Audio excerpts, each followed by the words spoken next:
다시 불러주셔서 너무 감사합니다.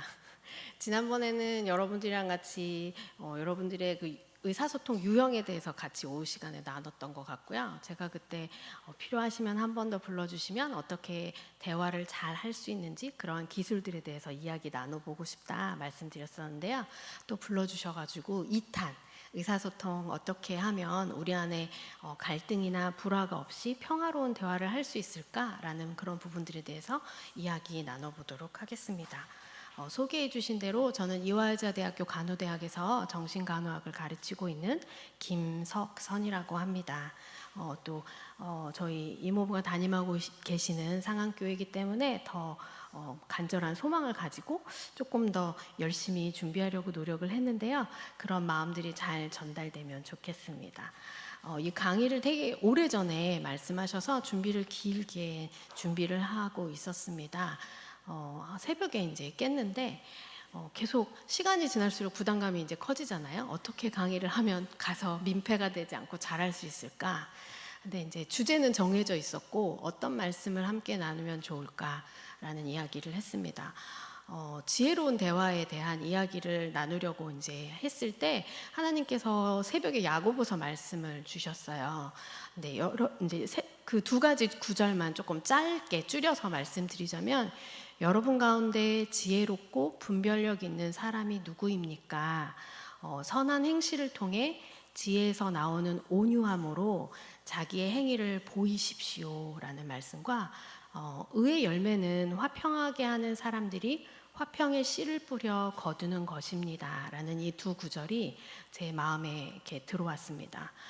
지혜로운 대화, 어떻게 학문적인 내용을 어떻게 하면 성경적으로 여러분들과 함께 이야기를 나눌 수 있을까 생각할 때 하나님께서 야고보서를 통해서 얘기한 이야기는 지혜롭고 분별력 있는 사람은 그 지혜를 통해서 나오는 선한 행실을 통해서 온유함을 나타낸다라고 이야기하고 있습니다. 저도 성격 공부할 때 항상 온유함이 저에겐 가장 숙제였던 것 같아요. 저는 좀 성격이 되게 반듯반듯한 성격이고 반듯반듯하다라는 게 되게 좋은 말로 반듯반듯하지만 뭐가 났기 때문에 내가 생각하고 내가 맞다라고 생각하는 부분들을 다른 사람들이 따라주지 않을 때 굉장히 불편한 마음이 좀 종종 들곤 했었습니다. 사람들이 이렇게 어린 시절엔 그랬어요. 주변에 있는 사람들이 그런 모관한 부분들도 나이가 들면 조금 동글동글 다듬어지기도 한다라는 이야기를 하곤 했는데 그러면 정말 나이가 들면 동글동글 다듬어질까요? 여러분들 가족 중에 모가나신 분들이 있으실 거예요. 그렇죠? 그럼 나이가 들어서 모가난 부분이 동글동글해지셨을까요? 그분들이? 그렇진 않더라고요. 저를 봐서도 그렇고 저희 가족들 중에서도 봐도 그렇고 모가 나신 분들은 나이가 들어도 끝까지 모가 나신 분들이 많으시더라고요. 저는 사실 그런 것들을 통해서 계속 연구를 하게 됐던 것 같아요. 우리가 같이 사랑하고 살라고 만나는 교회 사람들 그리고 가족들인데 각각 사람들의 그런 모난 부분들 때문에 계속 부딪혀서 계속 불편한 마음을 갖게 되죠. 그래서 예배 시간에는 막 은혜를 받는데 예배 시간에 떠나서 식사를 하시거나 속회하신 구역 예배를 드리실 때 그분들 때문에 되게 불편한 마음을 갖게 된단 말이죠. 저 사람만 없으면 구역 예배가 너무 은혜스러울 것 같은데 왜 저 사람은 계속 나올까? 저 사람은 안 힘든가? 이런 생각을 하게 돼요. 학생들한테도 얘기하거든요. 이제 저희 간호사들의 태움에 대해서 뉴스에서 많이 들으셨을 것 같아요. 그래서 학생들에게도 이런 의사소통법에 대해 가르칠 때 그런 말을 하곤 합니다. 우리 병동 간호사들 중에 뭔가 이렇게 모관하고 힘든 사람들이 있을 때 저 사람은 왜 저럴까라고 이제 여러분들이 생각을 하기 쉬운데 시간이 지나서 우리 병동에 모관한 사람이 아무도 없네? 라고 하면 나쁜 말로 사이코 질량의 법칙이다 라고 하면서 아무도 없을 땐 내가 그런 사람일 수 있으니 조심해야 한다 라는 말을 하곤 합니다. 여러분들 중에서도 우리 구역은 굉장히 괜찮아 라고 하시면 의심해 보시면 돼요. 모든 사람들이 나에게 지금 맞춰주고 있진 않는가 라고 생각해 보셔야지 되거든요. 그래서 오늘 제가 여러분들과 이야기 나누고 싶은 이 지혜로운 대화는 우리가 모두 다 화평하게 하는 사람으로서 예수 그리스도 안에서 서로 화평하고 온유한 사람이 되기 위한 대화법에 대한 이야기를 나눠드리고자 합니다. 절대 쉽지 않거든요. 그냥 한 번 들었다고 해서 이게 저절로 입에서 이렇게 나오진 않아요. 주여 하고 기도했다고 해서 성령님이 갑자기 방언처럼 터져 나와서 우리가 모두 저 지혜로운 대화의 기법을 잘 사용할 수 있는 건 아닙니다. 절대 아닙니다. 여러분들이 이거를 하시고 연습을 계속 끊임없이 하셔야지 돼요. 내 주변에 있는 사람과 내 가장 가까운 가족들과 이것들을 자꾸 연습을 하시고 이게 왜 안 될까 계속 분석하시면서 끊임없이 연습하고 터득을 하셔야지만, 트레이닝을 하셔야지만 이 지혜로운 대화법이 입에 익숙해지실 수 있을 거예요. 그래서 졸지 마시고 잘 들으셔야지 끝날 무렵에는 무선 마이크를 이렇게 돌리면서 같이 연습한 것들을 한번 어떻게 하셨는지 제가 한번 들어보는 시간도 갖고자 하거든요. 그래서 졸지 마시고 잘 들으신 다음에 옆에 분이랑 같이 둘씩 짝을 지어 연습하는 시간도 조금 가져봤으면 좋겠습니다. 지혜로운 대화에 반대되는 말은 무엇일까? 어떤 언어일까? 라고 생각을 했을 때 성경의 잠언에서는 칼로 찌르는 듯 아픔을 주는 말이 있다라고 얘기하고 있습니다. 반대로 지혜로운 사람의 혀는, 이렇게 지혜로운 대화를 하는 사람들은 병을 고친다라고 이야기를 하고 있거든요. 그래서 여러분들이 마음의 병, 심지어는 신체의 병까지도 부부들 중에 중년 중에 심장병을 많이 앓으시는 여성분들이 계세요. 그러니까 그럴 때 이제 조사를 해보면 부부의 대화 속에서 남편이 계속 핀잔하는 말을 하고 막 비난하는 말을 하고, 근데 싸우지 않기 위해 아내분이 막 맹렬히 참으시는 거죠. 반대로 남자분들 중에도 심혈관 질환이 있으신 분들이 직장에서의 스트레스가 굉장히 많으신데 이것들을 대화로 잘 풀어내지 못하시고 많이 참으시고, 싸우지 않기 위해, 갈등을 조장하지 않기 위해 많이 참으시는 분들이 이런 심혈관계의 질환을 앓는다고 합니다. 그렇다면 오늘의 이 대화법은 여러분들이 신체적인 질환을 예방하기 위해서라도 내가 어떻게 하면 참지 않고 대화할 수 있을까, 이런 부분들을 조금 노하우를 잘 한번 기법을 통해서 배워가시면 좋겠다라고 생각이 듭니다. 칼로 찌르는 듯한 아픔을 주는 말은 뭐가 있을까요? 학문적으로 이렇게 4가지로 분류를 하곤 하거든요. 화살의 말이 있습니다. 이렇게 손가락질하는 말이에요. 뭔가의 문제가 발생했을 때 다 당신 때문이야 라는 말을 합니다. 누구누구의 탓을 하는 거죠. 비난하는 말을 하는 것이 있습니다. 짓밟는 말이 또 있습니다.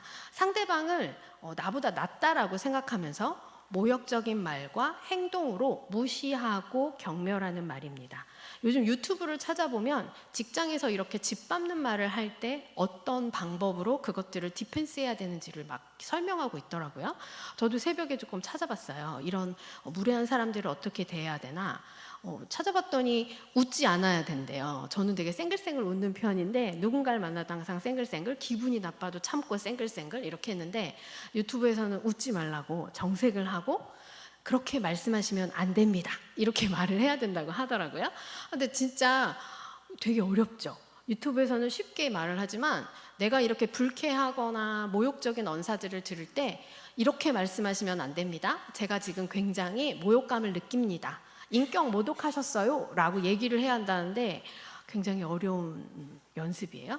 근데 이걸 위해서는 화장실에서 계속 연습을 하셔야지 된다고 유튜브에서 나왔어요. 뭔가 입에 계속 못할다듯이 연습을 해야 그 상황이 되었을 때 즉흥적으로 빨리 그 말이 나온다라는 거죠.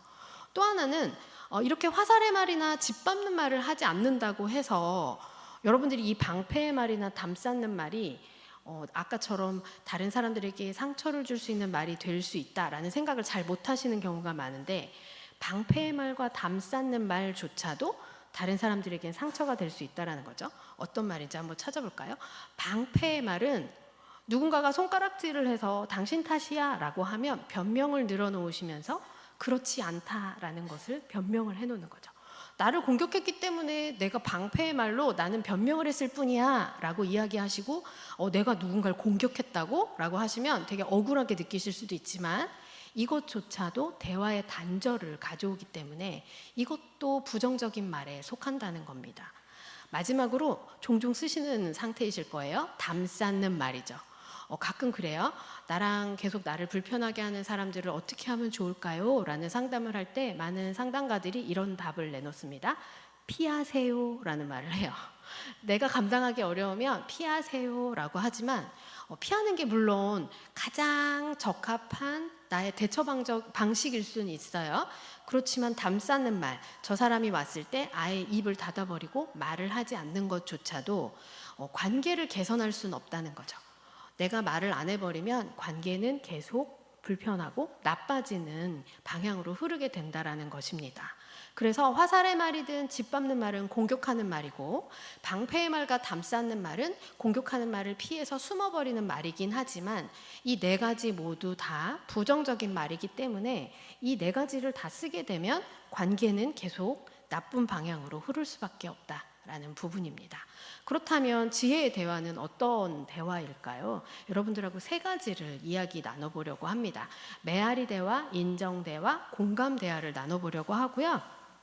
이 대화 기법은 제가 개발한 것이 아니고 하빌 핸드린스 박사와 헬렌 헌드 박사 부부가 개발한 이마고 대화 부부법이라는 부부법에서 제가 적용해서 개발한 것입니다. 이마고 부부법은 예전에 EBS에서도 막 방송한 적이 있어요. 부부가 막 이혼으로 치달는 그런 상황에서 상담을 통해서 부부 두 사람이 이마고 부부법을 하니까 관계가 좀 개선된다, 뭐 이런 내용들이 있거든요. 그래서 이러한 이마고 부부법을 가지고 이제 개발했던 거고요. 보시는 것처럼 여기 교회 안에서도 참여해 주셨던 중년 부부 집사님들이 계신데, 마인드 커플 프로그램을 개발하면서 이 이마고 부부법을 개발해서 그 안에 넣었고요. 이걸 통해서 이 마인드 가이드 프로그램을 적용한 이후에 3달 이후에 참여하신 중년 부분들이 우울감은 감소하고 부부 만족도, 부부 관계는 좋아졌다라는 말씀을 하셨어요. 근데 오늘 여러분들과 같이 나누고자 하는 이 지혜로운 대화법을 공부하시고 난 다음에는 어떤 말씀들을 많이 해주셨냐면, 내가 하고 있는 대화 방법들에 대해서 조금 반성을 하게 됐다라는 부분이에요. 우리 부부가 의사소통이 제일 취약한 부분이었는데 이거를 따라하다 보니까 조금 더 구체적인 방법을 터득한 것 같아서 좋았다. 부부 관계뿐 아니라 이걸 배웠더니 직장 안에서 또 다른 인간관계 안에서도 많은 도움이 됐다라고 피드백을 주셨거든요. 그래서 오늘 이 대화 기법을 통해서 여러분들도 많은 도움을 조금 받으시기를 바라는 마음에서 이제 구체적으로 한번 시작해 보도록 하겠습니다. 메아리 대화는 야호라고 산에서 이렇게 메아리를 치잖아요. 그러면 똑같이 야호 하고 산에서 메아리가 흘러가죠. 그런 거와 똑같이 말하는 사람이 하는 말을 듣는 사람이 그대로 정확하게 반영해 주는 말입니다. 이 메아리 대화를 하다가 시작하면서 많이 싸웠다고 해요. 연습을 하는 부부들이. 이유인즉슨 똑같이 따라하는 게 되게 어려웠대요. 그리고 계속 연습을 하다 보면 이거 무슨 바보 같은 대화도 아니고 이게 뭐야? 라고 하면서 어느 한쪽에서 꼭 포기를 하려고 하고, 어느 한쪽은 또 정확한 성격이다 보니 이거 포기하지 말고 3분 이상 연습하라고 했잖아, 이거 빨리 끝까지 해내, 이렇게 얘기를 한대요. 그래서 서로 계속 더 싸움이 붙었다라고 하거든요. 근데 메아리 대화를 잘 연습하셔야지만 그 뒤에 대화법으로 이어지기 때문에 조금은 유치해 보이기도 하고 어색하기도 해도 이 메아리 대화법을 연습을 해보시는 게 되게 필요합니다. 한 사람이 이렇게 말을 해요. 예시를 드릴게요. 오늘 너무 피곤해서 커피가 마시고 싶어요 라고 이야기를 합니다. 여러분들도 지금 되게 피곤하시죠? 점심 식사 맛있게 하시고 진짜 피곤하실 것 같아요. 커피가 마시고 싶으시죠? 그러면 상대방이 이걸 듣고 그대로 똑같이 메아리를 쳐주시면 돼요. 아, 너무 피곤해서 커피가 마시고 싶군요 라고 하시면 돼요. 제가 항상 부부싸움 하고 있는 저희 부모님한테 항상 가르쳐 드리거든요.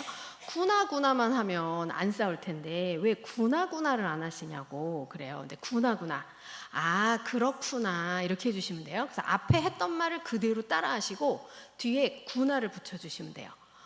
아 너무 피곤하고 졸려서 지금 커피가 맛있고 싶구나, 이렇게 친하시면 구나 하고, 그 다음에 존댓말 쓰시려면 싶군요 이렇게 붙여주시면 돼요. 쉽죠?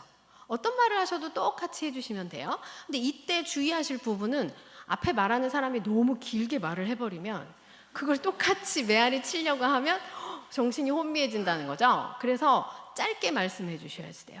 말을 하는 사람과 듣는 사람이 이제 이따가 롤플레이를 해볼 텐데, 말씀하시는 분이 갑자기 말을 하라 그러면 막 줄줄이 오늘 설교에 이런 내용이 너무 은혜스러웠어요. 그렇죠? 막 이러면서 뭐 말을 하기 시작하면 그걸 다 메아리치기가 어려워요. 그래서 연습하실 때는 짧게 정확하게 메아리를 쳐주시는 말씀을 하시고, 듣는 사람도 짧고 정확하게 메아리를 치시는 연습을 해주셔야지 돼요. 메아리 대화나 지혜로운 대화는 말하는 것보다는 듣기에 더 집중되어 있습니다.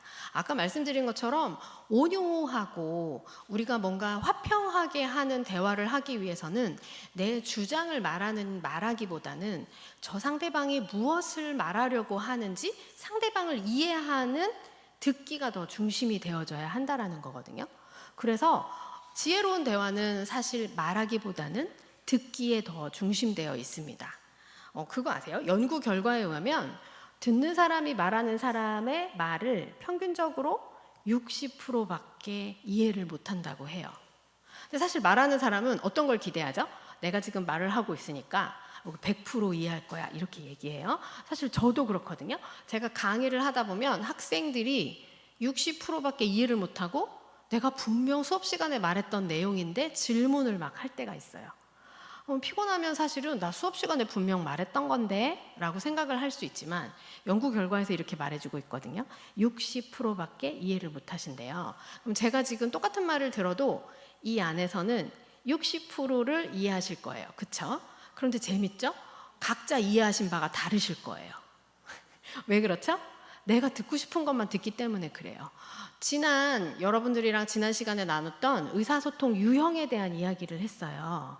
그런데 집에 가셔서 아마 당신은 이런 유형인가 봐 라는 이야기들을 하실 때 대부분 내 거 많이 기억하고 내가 지적하고 싶은 내 배우자의 유형의 단점을 많이 기억하시죠. 장점보다 단점을 기억해요. 그래서 당신 이런 거 고치라고 했잖아 이런 말씀들을 많이 하시게 되거든요. 그러니까 그런 것처럼 60% 중에서도 선별적으로 나에게 유리한 것이거나 아니면 내가 이해하고 싶은 것들을 이해하게 된다라는 거죠. 그래서 만나서 당신은 어떤 걸 이해했어? 당신은 어떤 걸 이해했어? 라고 했을 때 서로 달라요. 간혹 우리 안에 갈등이 있을 때 삼자대면을 좋아하시는 분들이 가끔 있더라고요. 그럼 삼자대면을 해요. 삼자대면을 해서 당신 둘이 이런 말을 했다며 이렇게 하면서 삼자대면에서 이렇게 확인하거든요. 그럼 삼자대면 할 때 확인이 될까요? 안 되거든요. 그리고 삼자대면을 하는 건 갈등을 가장 나쁜 방법으로 해결하는 방법이에요.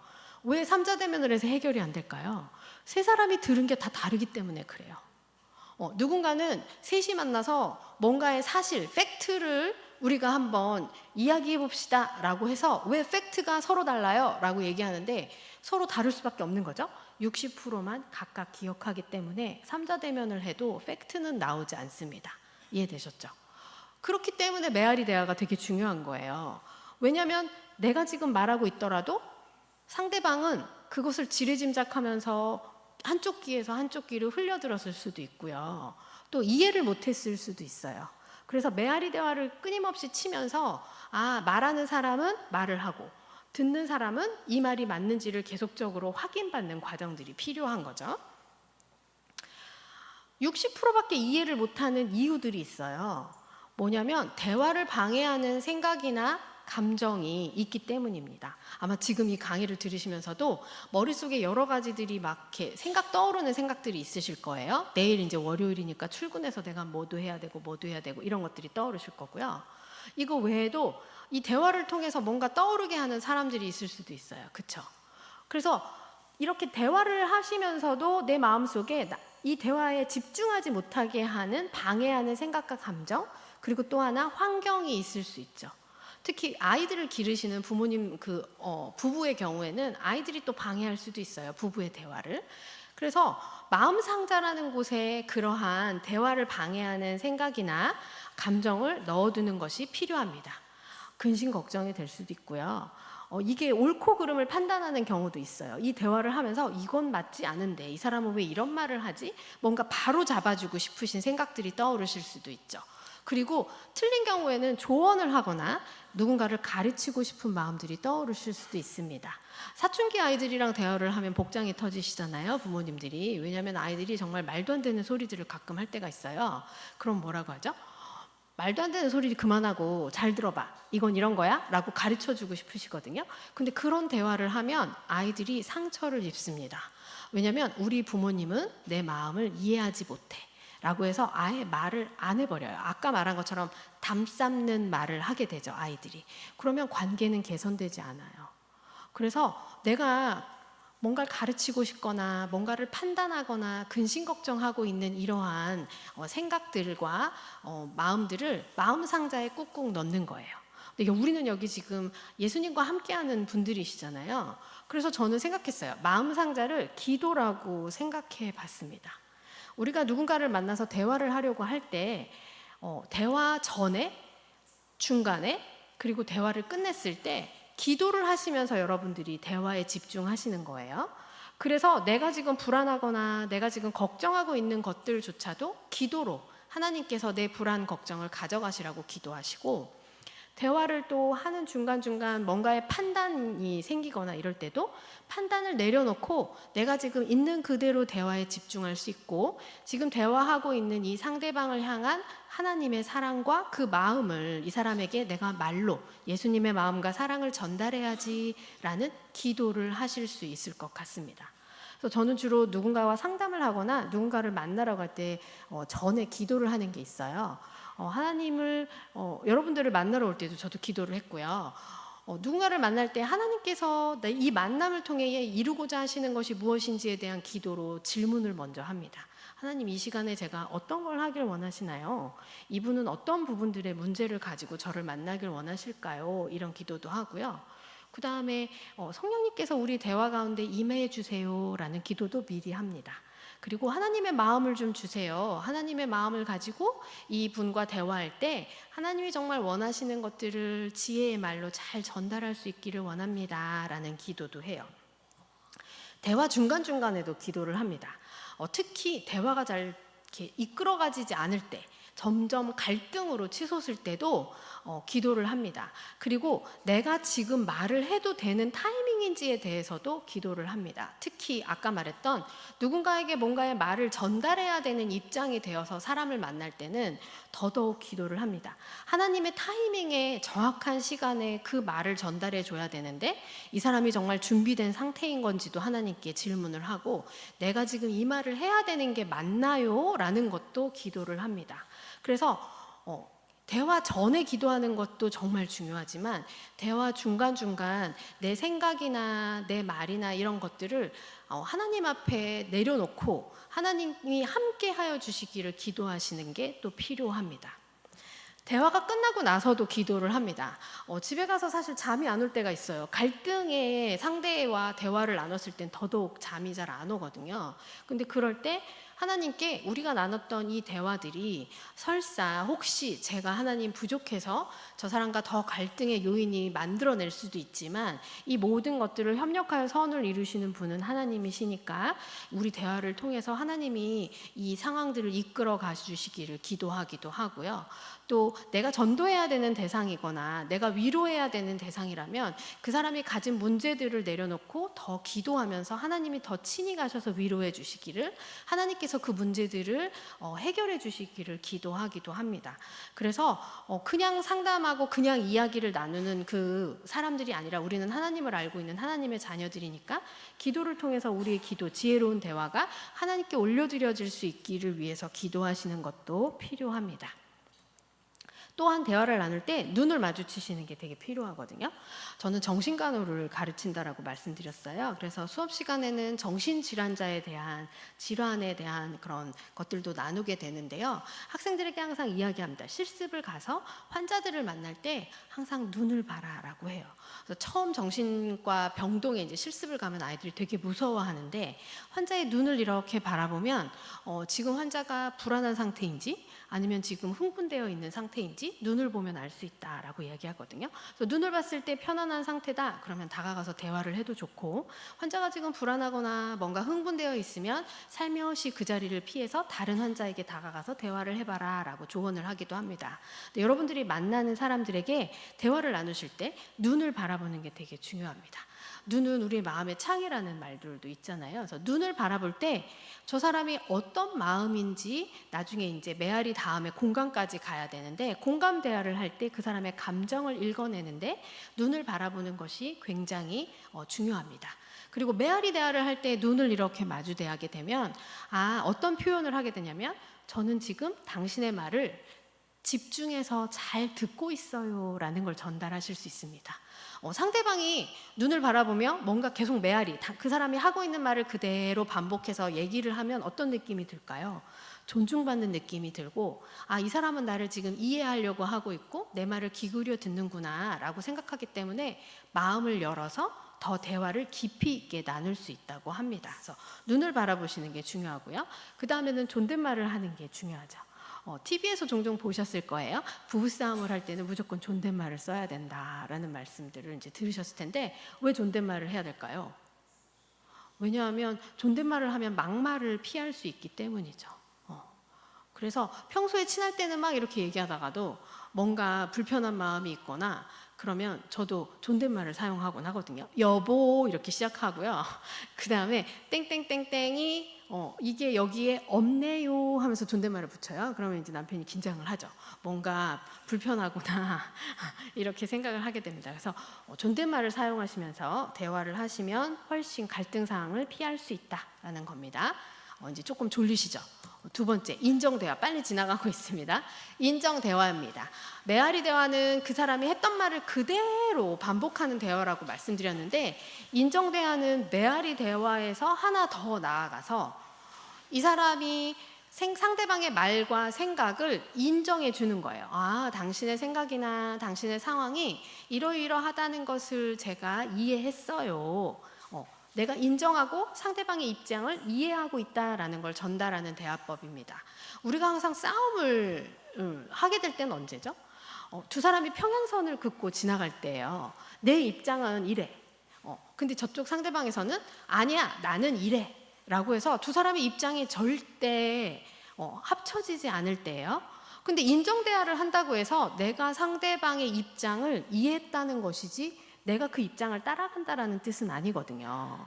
근데 여러분들이 인정을 하기를 되게 싫어하세요. 특히 부부싸움이나 아니면 갈등 상황에 있을 때 꼭 인정을 하면 엄청 내가 지고 들어가는 것 같은 그러한 자존심 싸움을 할 때가 있으신데, 이거는 그냥 이해를 했다라고 이성적으로 이해하고 그 부분에 대한 표현을 하시는 거거든요. 그래서 자존심을 세우실 필요가 없고, 도리어 갈등 상황에서 내가 이렇게 이해를 해주면 더 우위를 점하실 수 있습니다.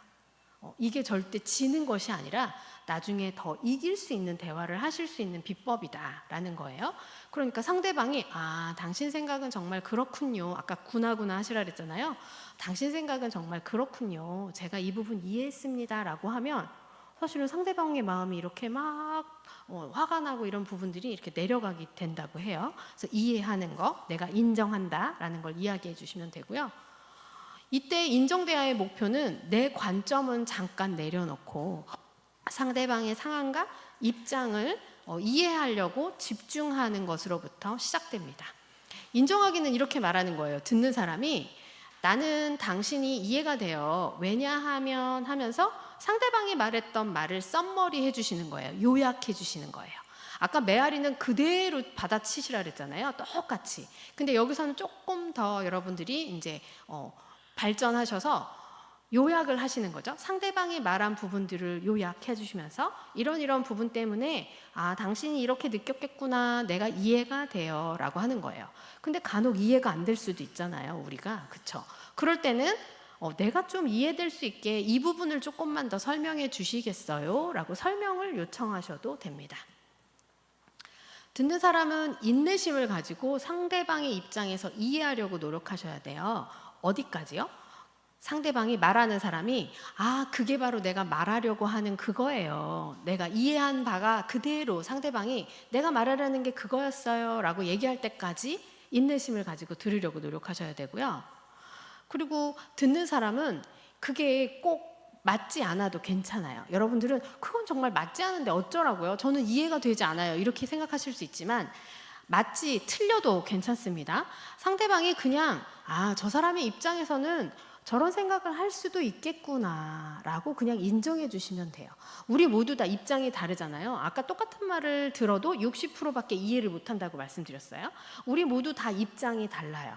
우리는 다 다르게 하나님께서 유니크하게 창조하셨기 때문에 우리는 다 다르거든요. 그냥 그 다름을 인정해 주시면 돼요. 아, 당신은 이런 상황에서 이렇게 다르군요. 나는 이렇게 달라요. 그냥 서로를 다름을 인정해 주시는 대화, 그것이 바로 인정 대화입니다. 메아리 대화랑 인정 대화만이라도 반복하게 되면 우리는 서로에 대해 이해가 깊어지기 때문에 더 사람들이 마음과 마음으로 가까워질 수 있다라고 해요. 그래서 우리 안에 갈등 요인들이 조금 잦아지게 되고 내려가게 되고 문제가 해결될 수 있다라는 부분입니다. 마지막으로는 공감 대화입니다. 여러분들 공감에 대해서는 TV에서도 많이 이렇게 얘기해서 공감 많이 들어보셨을 거예요. 공감은 상대방의 입장이 돼서 상대방의 감정을 함께 느끼고 이해하는 대화입니다. 이 공감을 하기 위해서는 아까 얘기했던 인정 대화는 이성을 많이 발휘하는 대화였다면 공감 대화는 마음을 많이 움직이시는 대화예요. 그래서 상대방의 입장에서 그 사람의 감정을 읽어주시는 것입니다. 아, 당신이 이런 상황에서 굉장히 속상했겠네요 라고 이 감정을 읽어주시면 돼요. 아, 이런 부분에 있어서 굉장히 슬프셨겠어요, 이렇게 읽어주시는 거거든요. 사람들은 자신이 어떤 감정을 느끼고 있는지 잘 모른다고 합니다. 그럴 때 말을 들어주는 사람이 그 감정을 먼저 찾아서 읽어주는 거죠. 그리고 확인을 하는 거예요. 제가 말한 게 맞나요? 라고 확인을 해주시면 돼요. 이런 상황에서 굉장히 속상했겠어요. 맞나요? 이렇게 읽어주시는 거죠. 그럼 상대방은 생각을 했다가 아, 내가 그 상황에서 굉장히 속상했구나, 이렇게 반응을 해주실 수 있는데요. 사람들이 왜 감정을 잘 읽어주는 게 서투르냐면 한국 사람들의 대부분의 감정은 하나의 감정으로 다 모인다고 해요. 어떤 감정일까요? 우리가 자주 느끼는 감정은 뭐죠? 화예요, 화. 그냥 다 화가 났대요. 지금 어떠세요? 이러면 지금 몹시 화가 납니다. 이게 모든 사람들의 답이에요. 그렇죠? 그런데 그냥 화는 겉으로 그냥 드러나는 감정이고요. 안으로 내면을 깊숙이 들어보면 화가 아니라 섭섭했거나 속상했거나 슬프거나 또 불안하거나 이런 감정들이 숨어져 있어요. 그래서 공감 대화를 하실 때는 겉에 드러나 있는 화가 아니라 안에 있는 그 사람의 감정을 잘 찾아서 읽어주시는 감정이 필요합니다. 가끔 공감을 하라고 하면 동정을 하시는 분들이 되게 많아요. 저도 잠깐 담임 목사님이랑 대화하면서 아까도 공감 아니라 동정을 대화하면서 하고 왔거든요. 담임 목사님께서 어떤 감정들에 대해 얘기를 해주셨어요.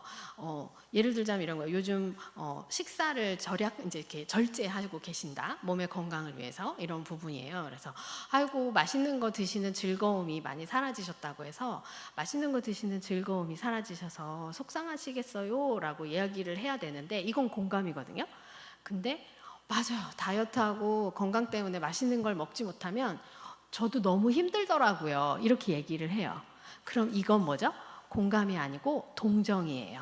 똑같은 상황에 똑같은 감정이긴 하지만 사실은 자신의 입장에서 이야기를 하고 있는 거거든요.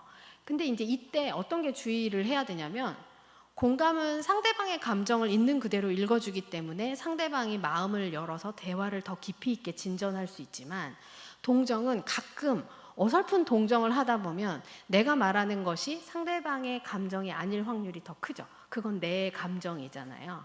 내가 맛있는 거 못 먹고 내가 다이어트를 해야 되고 내가 건강을 이렇게 생각하는 게 내가 스트레스 쌓일 수 있고 상대방은 아닐 수도 있거든요. 내가 그게 힘들 수도 있는데 상대방은 아닐 수도 있어요. 그래서 대화의 단절, 저 사람은 내 마음을 잘 이해하지 못하네 라고 생각하게 만들어서 대화를 단절하게 할 수 있다는 거죠. 근데 우리는 너무 쉽게 동정을 대화에 많이 사용해요. 그래서 나의 중심으로 대화하려고 하지 말고 철저하게 상대방 중심으로 상대방의 마음을 읽어내려고 노력을 하시는 과정이 필요하다라는 부분입니다. 이렇게 공감의 대화를 할 때 우리는 마음과 마음의 대화를 하실 수 있습니다. 여기서 하나 더 뭔가 발전을 하시게 되면 아까 말씀드린 것처럼 우리가 기도를 하고 가거든요. 대화를 할 때 우리가 상대방을 만나기 전에 더 그 사람에 대한 상황과 또 그 사람에게 필요한 것들을 기도하며 그 사람을 만나러 갈 때 하나님께서 성령님 안에서 우리가 영적으로 하나 되는 대화를 나눌 수 있게 해주십니다. 그래서 기도하기 전부터 그 사람의 아픔이 느껴질 때도 있고요. 그 사람을 위한 말씀을 하나님께서 허락해 주시기도 하시고요.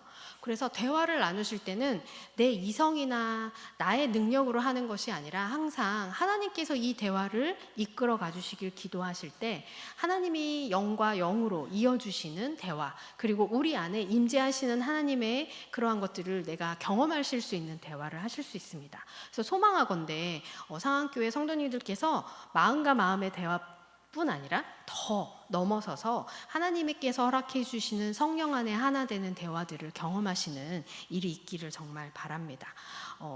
여러분들이 연습을 잠깐 해보셔야 되는데요. 시간이 지금 38분이거든요. 그쵸?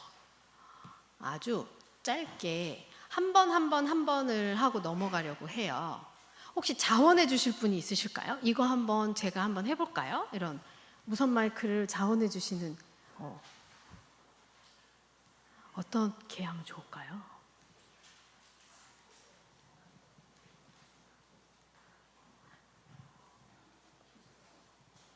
딱 빨리 해주시면 5분 안에 끝날 수 있을 것 같고 좀 뭔가 이렇게 서툴게 해주시면 10분? 두 분이 해야 되니까 두 분이 필요하시겠죠? 저까지 주시면 3개가 있어요.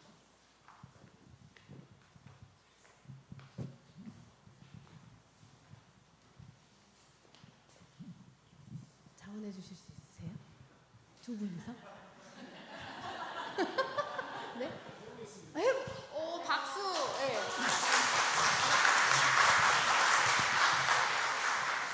잘 보시고 집에 가서서 아니면 또 구역 예배에서 한번 같이 따라해 주시면 좋거든요. 자, 그러면은 어떻게 시작을 하시냐면, 대화하시고자 하는 뭔가의 그게 있으실까요? 주제가? 교수님에 대해서 이 강의를 들으면서의 느낀 그런 대화. 그러면은 이 강의를 들으면서 우리 두 사람이 대화에 어떤 뭐 문제점도 좋으시고 아니면 앞으로 더 잘하기 위한 거에 대한 거를 할 거예요. 근데 누가 이게 문제점만 아니라 긍정적인 부분도 해야 좋죠. 거죠, 그렇죠? 네, 누가 말씀을 하시고 누가 들으시는 분을 하실까요? 제가 질문할게요. 여기서 먼저 하시겠다고. 뭐 하시겠다고? 오랜만에 이렇게 그 상담에 관련돼서 그 말씀을 듣게 되니까 너무 좋은 것 같아요. 여기 이렇게가 여기도 이 정도도 길거든요. 그러면 내가 메아리 칠 수 있게 짧게 해주시겠어요? 라고 먼저 얘기하시면 돼요. 메아리 칠 수 있게 짧게 얘기해. 내가 이렇게 같이 살면서 아니요. 메아리 칠 수 있게 짧게. 지금 듣는 분이시거든요. 그러니까 이렇게 이제 이야기를 서로 하려고 하다가 싸우게 되는 거예요. 이 메아리 대화가 지금 아내분이 말하시는 분이시고요. 남편분이 지금 이 메아리를 쳐주셔야지 돼요. 다시 해볼게요. 짧게 해주세요. 오늘 상담 공부를 하게 돼서 참 좋아요. 그렇군요. 상담. 아니, 메아리 쳐 똑같은 말. 똑같이 쳐주셔야 돼요. 똑같이. 자기도 좋다고 해야지. 똑같이 해주시겠어요? 다시. 듣고. 귀한 상담 공부하게 돼서 참 좋아요. 귀한 상담 공부하게 돼서 굉장히 좋군요. 너무 잘하셨어요. 박수. 계속 하실까요? 네. 우리가 오늘 배운 말씀 갖고 잘 적응했으면 좋겠어요. 네, 적응하도록 노력을 하겠습니다. 메아리 계속하라고요? 다음 인정으로 넘어가려고 그러는데. 그러니까 잠깐만요. 레드선 지금 본인 생각을 자꾸 얘기하세요. 그렇죠? 근데 지금은 본인 생각을 메아리 하나 갖고만 계속하라는 얘기죠? 일단 하다 보면 이제 인정대화로 넘어가실 수 3단계 있어요. 하지 말고 하나만. 그리고 이 아내분에게 집중하세요. 저만 1단계, 2단계, 3단계로 이렇게 넘어가는 거. 괜찮아요. 그냥 아내분에게만 집중하시면 돼요. 지금은 대화에 아내분만 집중하세요. 네. 하시고 한 번 더 해보실까요? 오늘 교수님을 통해서 상담 공부해서 참 좋아요. 오늘 교수님을 통해서 상담 공부를 굉장히 좋게 느꼈어요. 오늘 배운 말씀을 가지고 우리 실천하면 더 좋을 것 같아요. 예, 오늘 배운 상담 공부를 통해서 실천하도록 실천하면 좋겠다는 거군요. 이렇게. 예, 예. 좋군요. 그렇죠. 군요. 예. 예, 계속. 예. 우리뿐만 아니라 여기 모든 자들이 예, 우리뿐만이 아니라 여기 모인 모든 성도님들도 같이 적용하면 적용했으면 좋겠다는 좋겠군요. 참 좋죠. 예, 참 좋지. 그런 다음에 이제 내 말이 맞나요? 한번 물어보시는 거예요. 내 말이 맞나요? 잘 맞아요. 이러면 이제 메아리 대화가 끝나신 거예요. 네, 메아리 대화 되게 어렵죠. 생각보다 이거 되게 그냥 따라하는 건데 뭐가 어렵지? 근데 자꾸 내 말이 하고 싶은 거죠. 그거를 이제 참으셔야 돼요. 이번에는 이제 남편분이 해보실게요. 메아리. 메아리 대화로요. 네네. 교수님을 통해서 짧게. 오늘 느낀 점이 많아요? 교수님을 통해서 오늘 느낀 점이 많군요. 네, 잘하셨어요. 역시. 네, 또 계속하세요. 말씀하시면 돼요. 네. 오늘 세 가지 대화를 통해서 느낀 점이 어떤 건가요? 오늘 세 가지 대화를 본인이 통해서 느낀 걸 얘기하시면 돼요. 네, 오늘 네, 세 네. 가지 응. 대화를 통해서 가장 느낀 것은 빨리 듣고 느리게 말하는 겁니다. 바뀌었어요 지금 그쵸? 말씀을 하셔가지고. 이렇게 또 반응을 하고 있어요. 네, 네, 네. 반응. 아, 나는 하시면서 네, 얘기해 보세요. 나는- 세 가지를 통해 뭘 느끼셨는지 한번 얘기해 보실까요? 나는 세 가지 중에 공감을 느꼈는데 어떤 걸 느꼈어요? 질문하지 마시고 그냥 하시면 돼요. 그러니까 인정해 볼게요. 그러면 인정은 어떻게 하냐면 세 가지 중에 공감 대화를 가장 인상 깊게 오늘 배우셨군요. 배웠다는 거군요. 오늘 세 가지 대화 중에서 굉장히 인감 대화에 대해서 느끼셨군요. 네, 그렇습니다. 자 이제 너무 잘하셨어요. 그쵸? 박수.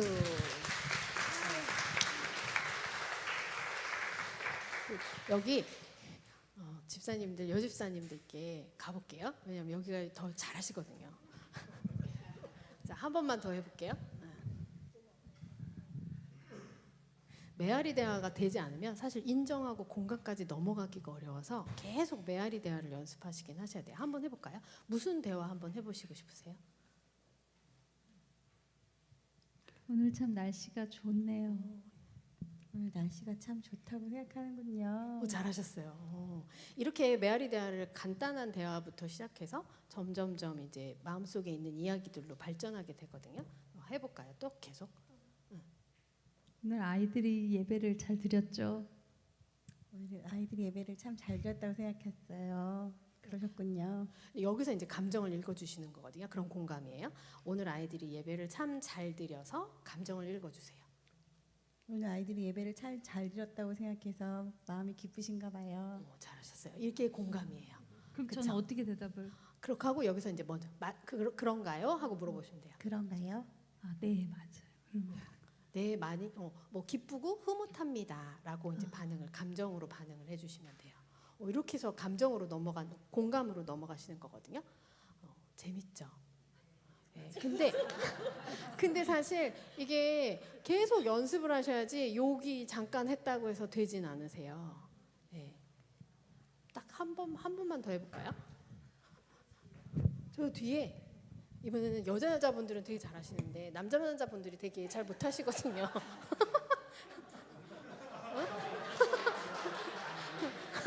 그러니까 안 되는 것도 우리가 경험을 해야 나만 안 되는 게 아니구나 이렇게 생각하죠. 자, 해보세요.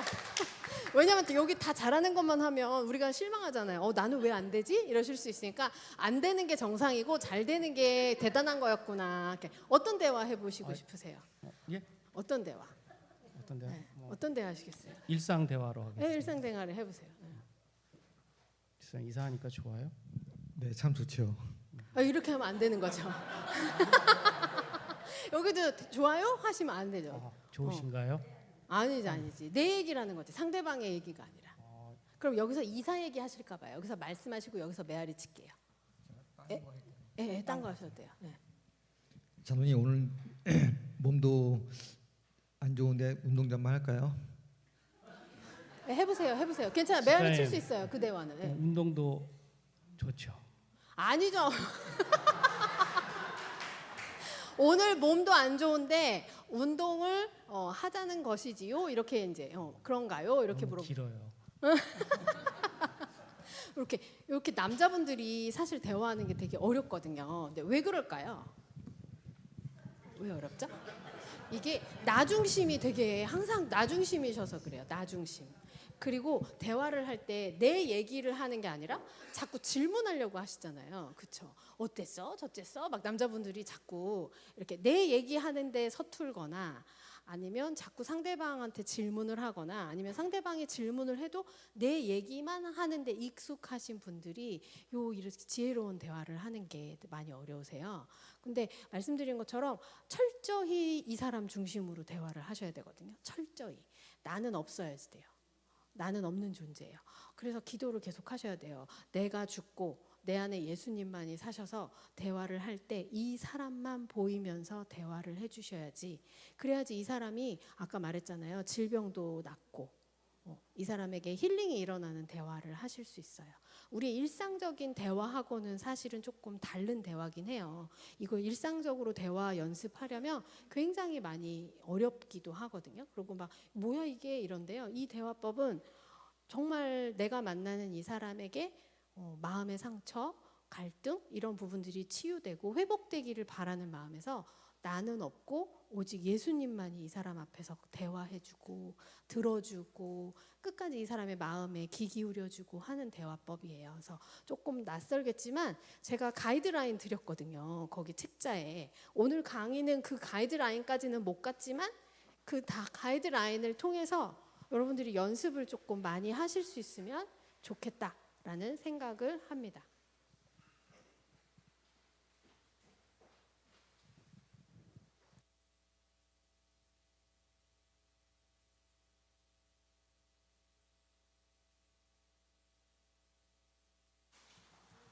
여기 이런 연습하는 거 그 책자에 들어가 있죠.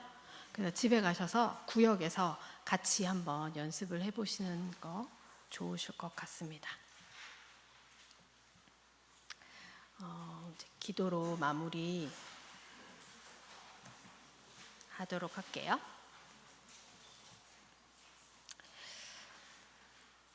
하나님, 지혜롭고 또 하나님 온유한 사람으로서 우리를 사용하여 주시기를 기도합니다. 하나님, 우리의 대화를 통해서 하나님의 사랑이 흘러가고 또 우리의 대화를 통해서 하나님 우리의 영혼과 또 우리가 섬겨야 되는 또 영혼들이 하나님께로 돌아오는 일, 또 하나님 안에서 회복되어지는 일, 치유되는 일이 일어나기를 간절히 기도합니다. 내 생각이나 내 판단이나 내가 하고자 하는 말들보다 하나님 내 안에 역사하시는 하나님이 이 사람에게 전하고자 하시는 그 말들을 전할 수 있는 자로 사용하여 주시옵소서. 성령으로 우리를 주관하여 주시고 하나님 우리가 입술을 정말 성령의 인치심으로 우리가 하는 말들을 잘 주님의 말씀으로 아름답고 또 옥구슬같이 잘 전달할 수 있기를 간절히 기도합니다. 우리를 사용하여 주시고 또 상한교회를 사용하여 주시고 우리의 구역에 있는 모든 사람들이 하나님 말 때문에 상처 있거나 말 때문에 싸우거나 다툼이 일어나지 아니하고 우리의 말 때문에 우리가 더 서로를 사랑할 수 있고 우리의 말 때문에 서로의 오해가 풀려지고 또 우리의 말 때문에 하나님 우리가 더 깊이 있게 서로와 서로를 이해할 수 있는 그러한 시간들로 또 만들어 주시옵소서. 이 상한교회 하나님께서 사랑하셔서 또 이곳에 이렇게 아름답게 계속 교회로 섬기고 또 이 상암 지역을 하나님 잘 섬길 수 있는 교회 만들어 주셔서 감사합니다. 우리 담임 목사님 또 부목사님 그리고 이렇게 함께 하시는 당회 또 집사님들 하나님 성령으로 도움 주셔서 이 교회 또 이 교회의 사명을 잘 감당할 수 있도록 하나님 또 은혜 내려주시고 지혜와 또 명철 허락하여 주시옵소서. 예수님 이름으로 기도했습니다. 아멘.